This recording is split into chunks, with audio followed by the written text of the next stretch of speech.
इतिहासकारों का मत है कि शहरी जीवन की शुरुआत मेसोपोटामिया से हुई थी। फरात यानी यूफ्रेट्स और दजला यानी टिग्रिस नदियों के बीच स्थित यह प्रदेश आजकल इराक गणराज्य का हिस्सा है। मेसोपोटामिया की सभ्यता अपनी संपन्नता, शहरी जीवन, विशाल एवं समृद्ध साहित्य, गणित और खगोल विद्या के लिए प्रसिद्ध है। मेसोपोटामिया की लेखन प्रणाली और उसका साहित्य पूर्वी भूमध्य सागरीय प्रदेशों और उत्तरी सीरिया तथा तुर्की में 2000 ईसा पूर्व के बाद फैला। इजिप्ट के फेरोज के साथ भी मेसोपोटामिया की भाषा और लिपि में लिखा पढ़ी होने लगी। अभी लिखित इतिहास के आरंभिक काल में इस प्रदेश को मुख्यतः इसके शहरीकृत दक्षिणी भाग को सुमेर और अक्कद कहा जाता था। 2000 ईसा पूर्व के बाद जब बेबीलोन का एक महत्वपूर्ण शहर बन गया, तब दक्षिणी क्षेत्र को बेबीलोनिया कहा जाने लगा। लगभग 1100 ईसा पूर्व से जब असीरियाइयों ने उत्तर में अपना राज्य स्थापित कर लिया, तब उस क्षेत्र को असीरिया कहा जाने लगा। उस प्रदेश की प्रथम ज्ञात भाषा सुमेरियन यानी सुमेरी थी। धीरे धीरे 2400 ईसा पूर्व के आसपास जब अक्कदी भाषा बोलने वाले लोग यहाँ आए, तब अक्कदी ने सुमेरी भाषा का स्थान ले लिया। अक्कदी भाषा सिकंदर के समय तक कुछ क्षेत्रीय परिवर्तनों के साथ फलती फूलती रही। 1400 ईसा पूर्व से धीरे धीरे अरामाइक भाषा का भी प्रवेश शुरू हुआ। ये भाषा हिब्रू से मिलती जुलती थी और 1000 ईसा पूर्व के बाद व्यापक रूप से बोली जाने लगी। ये आज भी इराक के कुछ भागों में बोली जाती है। मेसोपोटामिया और उसका भूगोल। इराक भौगोलिक विविधता का देश है।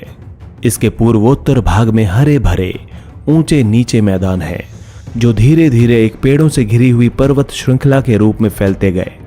साथ ही यहाँ स्वच्छ झरने तथा जंगली फूल भी हैं। यहाँ अच्छी फसल के लिए पर्याप्त वर्षा हो जाती है। यहाँ 7000 से 6000 ईसा पूर्व के बीच खेती शुरू हो गई थी। उत्तर में ऊंची भूमि है, जहाँ स्टेपी घास के मैदान है। यहाँ पशुपालन खेती की तुलना में आजीविका का अधिक अच्छा साधन है। मेसोपोटामिया के खाद्य संसाधन चाहे कितने भी समृद्ध रहे हों, उसके यहाँ खनिज संसाधनों का अभाव था। दक्षिण के अधिकांश भागों में औजार, मोहरें और आभूषण बनाने के लिए पत्थरों की कमी नहीं थी। इराकी खजूर और पॉपुलर के पेड़ों की लकड़ी गाड़ियां या गाड़ियों के पहिए या नावें बनाने के लिए कुछ खास कारगर नहीं थीं, और औजार, पात्र या गहने बनाने के लिए कोई धातु वहां उपलब्ध थी नहीं। इसलिए हमारे विचार से प्राचीन काल के मेसोपोटामियाई लोग संभवतः लकड़ी, तांबा, रांगा, चांदी, सोना, सीपी और विभिन्न प्रकार के पत्थरों को तुर्की और ईरान अथवा खाड़ी पार के देशों से मंगवाते थे, जिसके लिए वे अपना कपड़ा और कृषि जन्य उत्पाद काफी मात्रा में उन्हें निर्यात करते थे। इन देशों के पास खनिज संसाधनों की कोई कमी नहीं थी, मगर वहां खेती करने की बहुत कम गुंजाइश थी। इन वस्तुओं का नियमित रूप से आदान प्रदान तभी संभव होता जब इसके लिए कोई सामाजिक संगठन होता, जो विदेशी अभियानों और विनियमों को निर्देशित करने में सक्षम होता। दक्षिणी मेसोपोटामिया के लोगों ने ऐसे संगठन स्थापित करने की शुरुआत की। पुराने मेसोपोटामिया की नहरें और प्राकृतिक जलधाराएं छोटी बड़ी बस्तियों के बीच माल के परिवहन का अच्छा मार्ग थीं। इसीलिए इतिहासकारों का मानना है फरात नदी उन दिनों व्यापार के लिए विश्व मार्ग के रूप में काफी महत्वपूर्ण थी। लेखन कला का विकास। सभी समाजों के पास अपनी एक भाषा होती है, जिसमें उच्चारित ध्वनियां अपना अर्थ प्रकट करती हैं। इसे मौखिक या शाब्दिक भाव अभिव्यक्ति कहते हैं। मेसोपोटामिया में जो पहली पट्टिकाएं पाई गई हैं, वे लगभग 3200 ईसा पूर्व की हैं। उनमें चित्र जैसे चिन्ह और संख्याएं दी गई हैं। वहां बैलों, मछलियों और रोटियों आदि की लगभग 5000 सूचियां मिली हैं, जो वहां के दक्षिणी शहर उरुक के मंदिरों में आने वाली और वहां के बाहर जाने वाली चीजों की रही होंगी। कहा जा सकता है कि लेखन कार्य तभी शुरू हुआ जब समाज को अपने लेन देन का स्थायी हिसाब रखने की जरूरत पड़ी, क्योंकि शहरी जीवन में लेन देन अलग अलग समय पर होते थे। उन्हें करने वाले भी कई लोग होते थे और सौदा भी कई प्रकार के माल के बारे में होता था। मेसोपोटामिया के लोग मिट्टी की पट्टिकाओं पर लिखा करते थे। लिपिक चिकनी मिट्टी को गीला करता था और फिर उसको गूंथकर और थापकर एक ऐसे आकार की पट्टी का रूप देता था जिसे वो आसानी से अपने हाथ में पकड़ सके। वो सावधानी पूर्वक उसकी सतहों को चिकना बना देता था और फिर सरकंडे की तीली की तीखी नोक से वो उसकी नम चिकनी सतह पर कीलाकार चिन्ह, जिन्हें क्यूनिफॉर्म भी कहा जाता है, बना देता था। इन मिट्टी की पट्टिकाओं को धूप में सुखाकर मजबूत कर लिया जाता था और वे मिट्टी की बर्तनों की तरह ही मजबूत होती थीं। जब उन पर लिखा हुआ कोई हिसाब, जैसे धातु के टुकड़े सौंपने का हिसाब, असंगत या गैर जरूरी हो जाता था तो उस पट्टिका को फेंक दिया जाता था। ऐसी पट्टी जब एक बार सूख जाती थी तो उस पर कोई नया चिन्ह या अक्षर नहीं लिखा जा सकता था। इस प्रकार प्रत्येक सौदे के लिए, चाहे वो कितना ही छोटा हो, एक अलग पट्टिका की जरूरत होती थी। इसीलिए मेसोपोटामिया के खुदाई स्थलों पर हजारों पट्टिकाएं मिली और इस स्रोत संपदा के कारण ही आज हम मेसोपोटामिया के बारे में इतना कुछ जान पाए। लगभग 2600 ईसा पूर्व के आसपास वर्ण कीलाकार हो गए और भाषा सुमेरियन थी। अब लेखन का इस्तेमाल हिसाब किताब रखने के लिए नहीं, बल्कि शब्दकोश बनाने, भूमि के हस्तांतरण को कानूनी मान्यता प्रदान करने, राजाओं के कार्यों का वर्णन करने और कानून में उन परिवर्तनों को उद्घोषित करने के लिए किया जाने लगा जो देश की आम जनता के लिए बनाए जाते थे। मेसोपोटामिया की सबसे पुरानी ज्ञात भाषा सुमेरियन का स्थान 2400 ईसा पूर्व के बाद धीरे धीरे अक्कदी भाषा ने ले लिया।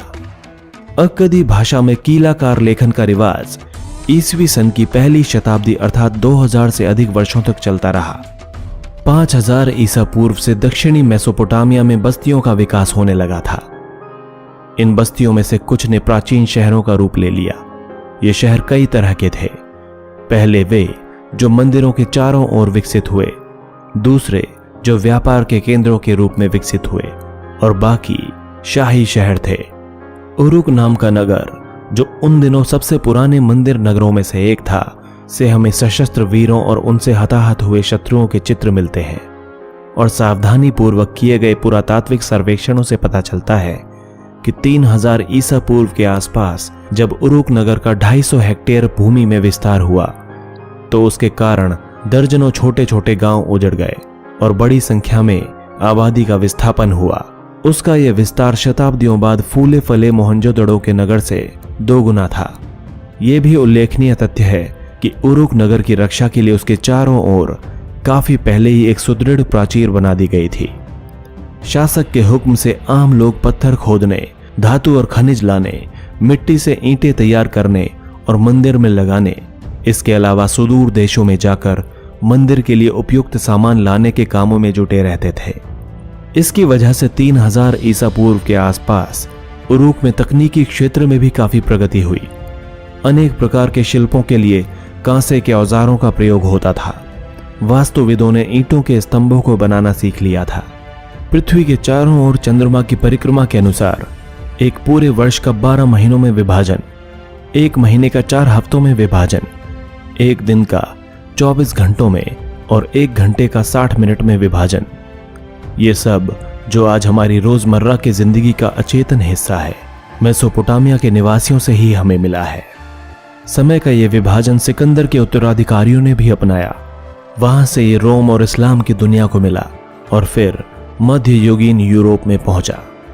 जब कभी सूर्य और चंद्र ग्रहण होते थे तो वर्ष, मास और दिन के अनुसार उनके घटित होने का हिसाब रखा जाता था। इसी प्रकार रात को आकाश में तारों और तारामंडल की स्थितियों पर बराबर नजर रखते हुए उनका हिसाब रखा जाता था। मेसोपोटामिया वासियों की इन महत्वपूर्ण उपलब्धियों में से एक भी उपलब्धि संभव नहीं हो पाती यदि लेखन की कला और विद्यालयों जैसी उन संस्थाओं का अभाव होता जहां विद्यार्थीगण पुरानी लिखित पट्टिकाओं को पढ़ते और उनकी नकल करते थे, और जहां कुछ छात्रों को साधारण प्रशासन का हिसाब किताब रखने वाले लेखाकार न बनाकर ऐसा प्रतिभा संपन्न व्यक्ति बनाया जाता था जो अपने पूर्वजों की बौद्धिक उपलब्धियों को आगे बढ़ा सके।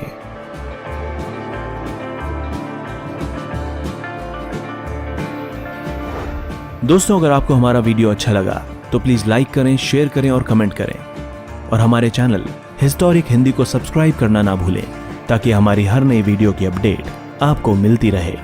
धन्यवाद।